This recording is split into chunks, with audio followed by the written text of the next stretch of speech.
أعوذ بالله من الشيطان الرجيم بسم الله الرحمن الرحيم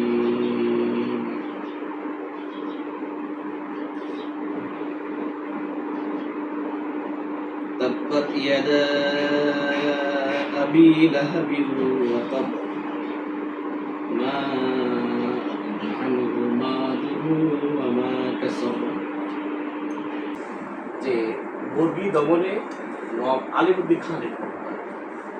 আমরা জানি যে বাংলার মানুষ একসময় বর্গীদের অত্যাচারে অতিষ্ঠ ছিল এবং সেখানে বর্গীদের দমন করে নবাব আলীবর্দী খান আমাদের এই দেশে শান্তি প্রতিষ্ঠা করে। কিন্তু অত্যন্ত দুঃখজনক বিষয় হলো সেই নবাব আলীবর্দী খানকে আমরা ঘুরতে বসেছি। তো আমরা নওয়াব সিরাজউদ্দৌলা স্বাধীনতা পরিষদ আয়োজিত আজকের এই সমাবেশ মাহফিলে আমরা চাইব যে এরপরে আমরা নওয়াব সিরাজউদ্দৌলার জীবন চর্চা যেমন করব, তাকে নিয়ে গবেষণা করব এবং তার বংশধর নওয়াব আলীবর্দী খান সহ যারা আছেন তাদেরকে সবাইকে নিয়ে আমরা আলোচনা করব। তাদের জন্মবার্ষিকী, মৃত্যুবার্ষিকী এগুলো পালন করার চেষ্টা করব। আল্লাহ যেন আমাদেরকে সেই সুযোগ দান করেন, তৌফিক দান করেন। আজকে আমরা স্মরণ সভার সেই লেখাটি, সেই আর্টিকেলটি করার জন্য আমি নওয়াবজাদা আলী আব্বাস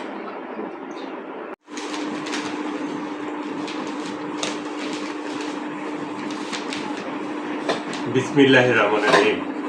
সবাইকে আসসালামু আলাইকুম।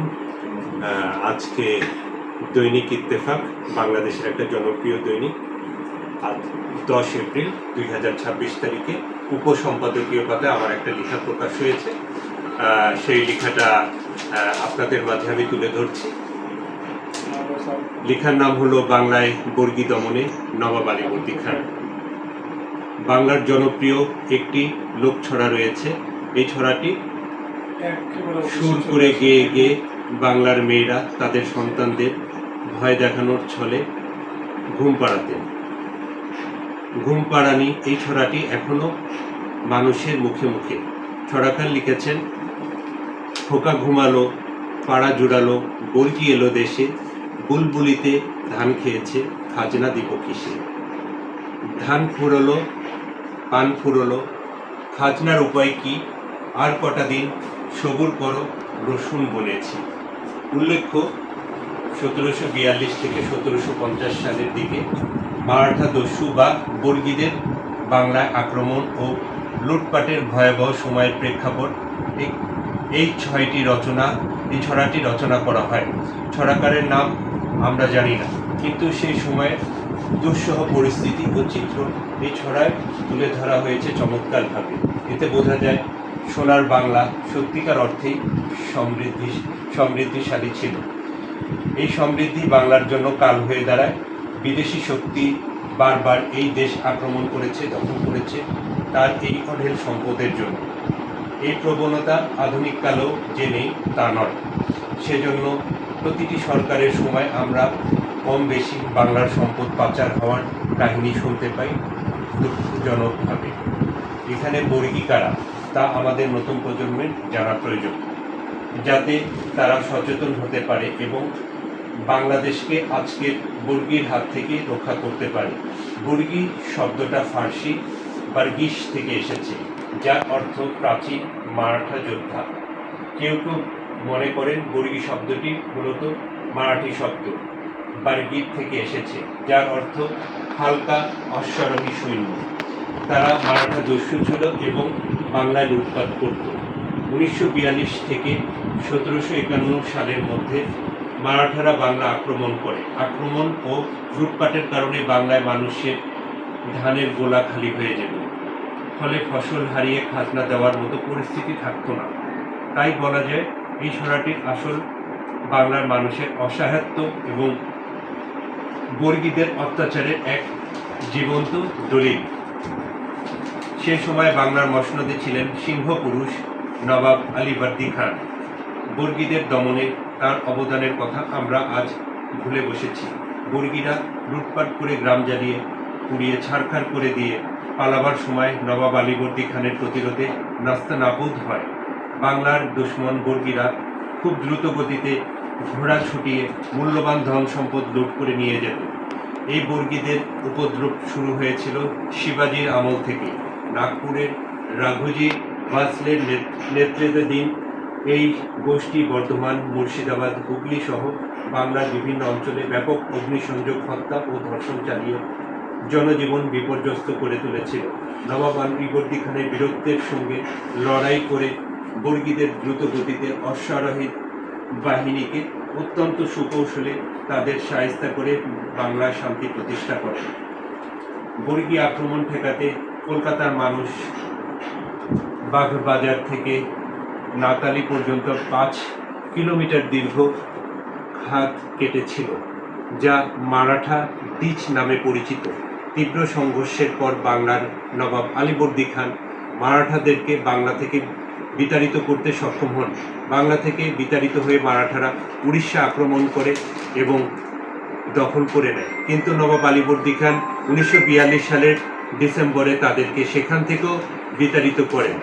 তাই তো বাংলা জুড়ে তখন বীর দেশপ্রেমী নবাব আলীবর্দী খানের জয় জয়কার দেখা যায়। বাংলার শেষ স্বাধীন নবাব সিরাজউদ্দৌলার মাতামহ বা নানা যান ছিলেন নবাব আলীবর্দী খান। আলীবর্দী খান ছিলেন নির্ভীক, ধর্মপরায়ণ ও নিরহংকার। তার প্রকৃত নাম মির্জা মোহাম্মদ। আলীবর্দী খান মোগল সম্রাট কর্তৃক সুবা বাংলার স্বাধীনতার স্বীকৃতি পেয়েছিলেন। আলীবর্দী খান সাহসী যোদ্ধা ও কূটনীতিক হিসেবে খ্যাতি অর্জন করেন। তিনি তার অন্যতম দরিদ্র সিরাজউদ্দৌলাকে বিশেষ স্নেহের দৃষ্টিতে দেখতেন। নবাব আলীবর্দী খান কিশোর বয়সে সিরাজের বুদ্ধিমত্তা ও শৌর্যবীর্যের প্রতি যথেষ্ট দুর্বল ছিলেন। আলীবর্দী তার নিজের নাম অনুসারেই তার ভালোবাসার মানুষ সিরাজের নাম রেখেছিলেন মির্জা মোহাম্মদ। গোলাম হোসেন তাবাতাবাই লিখেছেন যে নবাব আলীবর্দী খান শান্তিপ্রিয় ও প্রজাবৎসল নবাব ছিলেন। প্রজাদের শান্তি ও কল্যাণ নবাব আলীবর্দী খানের কাম্য ছিল। তার নবাবী আমলে প্রজারা এরূপ সুখে শান্তিতে ছিল যে তারা পিতা বা মাতার কোলে শায়িত আছে। জমিদাররা যাতে প্রজাদের উপরে উৎপীড়ন না করতে পারে সেদিকে তার তীক্ষ্ণ দৃষ্টি ছিল। নবাব আলীবর্দী খান পশু পাখি ভালোবাসতেন, তাই ইউরোপিয়ানরা কেউ কেউ তাকে ভালো আরবি ঘোড়া উপহার দেন, কেউ কাবলি বিড়াল, কাঠবিড়ালি, খরগোশ, ময়ূর, টিয়া, ময়না পাখি, বুলবুলি পাখি, কাকাতুয়া দেন। কেউ বা আফ্রিকা থেকে একজোড়া নতুন রকমের হরিণ আনিয়ে রাজধানীতে পাঠান। তার যখন আকস্মিক মৃত্যু হয় তখন শোকের ছায়া নেমে আসে সারা বাংলা জুড়ে। সেই দিনটি ছিল 1756 সালের 10ই এপ্রিল। নিদারুণ গ্রীষ্মের মধ্যেও নবাব মহল থেকে কোচবাগ পর্যন্ত অগণিত জনতা রাস্তার দুপাশে ভিড় করতে থাকে। চারপাশের বাড়ি থেকে নবাবের সমাধারের উপর ফুলের বৃষ্টি বর্ষিত হয়। ফুলে ফুলে ছেয়ে গেল রাস্তার রাঙামাটি। 1974 সালের 19 সেপ্টেম্বর জন্মগ্রহণ করা নবাব আলীবর্দী খানের আজ 270তম মৃত্যুবার্ষিকী। এই উপলক্ষে রাজধানী ঢাকার নিকুঞ্জে স্মরণসভা ও দোয়া মাহফিল আয়োজন করেছে নবাব সিরাজউদ্দৌলা স্বাধীনতা পরিষদ, সংক্ষেপে NSSP। আমরা নবাব আলীবর্দী খানের রুহে মাগফিরাত কামনা করি। অসংখ্য ধন্যবাদ। আজকে দৈনিক ইত্তেফাকে আমার এই লেখাটা প্রকাশ হয়েছে।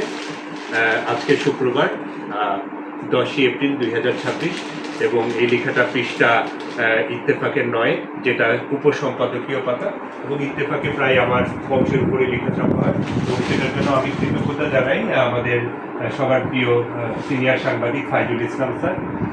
উনি আমাকে সেই সুযোগটা করে দিয়েছেন ইতিহাস ঐতিহ্যের চর্চা। কারণ বর্তমানে ইতিহাসটা অনেকটা বিলীন হয়ে গেছে।